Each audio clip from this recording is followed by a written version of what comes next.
Salam Pendidikan Indonesia Maju. Saya Elizabeth Endang Sri Susilowati dari SD Santo Fransiskus III, Jakarta Timur. Calon guru penggerak angkatan 5.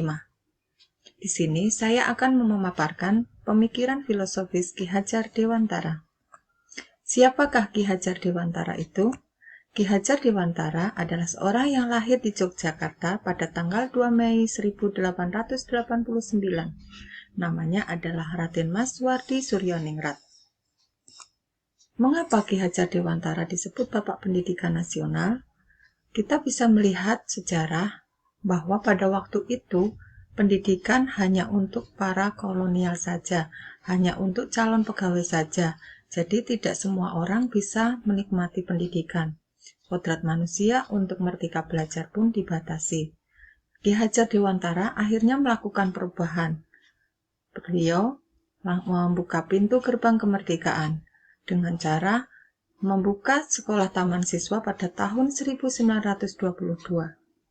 Oleh karena itu, setiap tanggal 2 Mei kita peringati sebagai Hari Pendidikan yang bertepatan dengan hari lahir Ki Hajar Dewantara. Menurut beliau, pendidikan merupakan kunci untuk mencapai masyarakat yang beradab. Mengapa? Karena melalui pendidikan, manusia mendapatkan kebahagiaan. Pendidikan tempat persemaian benih-benih kebudayaan. Pendidikan menjadi ruang untuk berlatih dan bertumbuhnya nilai-nilai kemanusiaan yang dapat dipelajari oleh anak-anak. Adapun tujuan pendidikan yang pertama adalah memerdekakan manusia. Manusia merdeka adalah manusia yang hidupnya secara lahir atau batin tidak tergantung pada orang lain, akan tetapi bersandar pada kekuatan sendiri. Pendidikan menciptakan ruang untuk bertumbuh secara utuh agar mampu menjadi manusia yang mandiri. Pendidikan menuntun segala kodrat yang ada pada anaknya agar mereka dapat mencapai keselamatan dan kebahagiaan.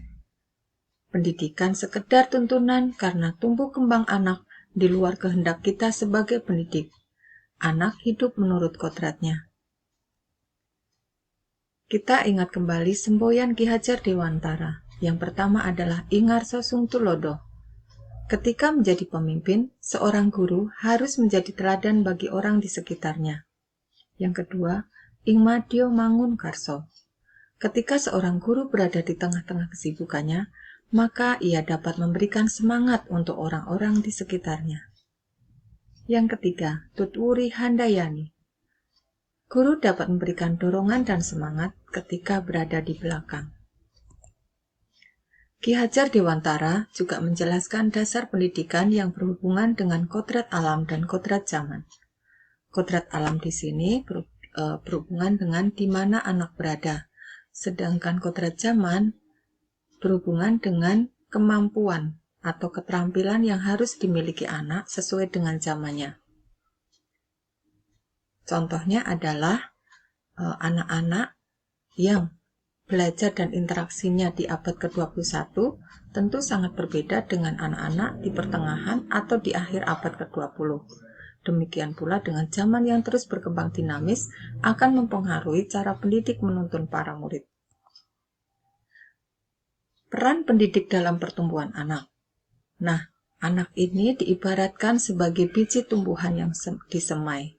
Sedangkan pendidik atau guru ibarat seorang petani. Sedangkan sekolah adalah tanah yang subur, tempat tumbuhnya karakter yang baik. Dari yang malas belajar menjadi semangat untuk belajar. Tugas pendidik di sini hakikatnya sama dengan seorang petani. Seorang petani hanya bisa memelihara padi, memberi pupuk, memberi air, menghilangkan hama. Petani hanya dapat menuntun tumbuhnya padi. Ia tidak dapat minta menanam padi, tapi minta tumbuh jagung. Nah, dengan pendidikan, apa yang berubah?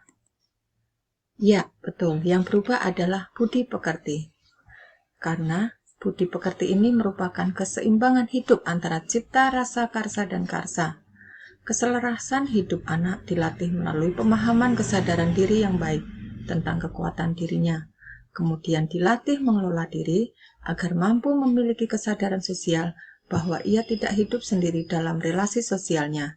sehingga ketika membuat sebuah keputusan yang bertanggung jawab dalam memerdekakan dirinya dan kemerdekaan orang lain. Budi pekerti melatih anak untuk memiliki kesadaran diri yang utuh untuk menjadi dirinya dan kemerdekaan orang lain. Sekian pemaparan dari saya. Terima kasih.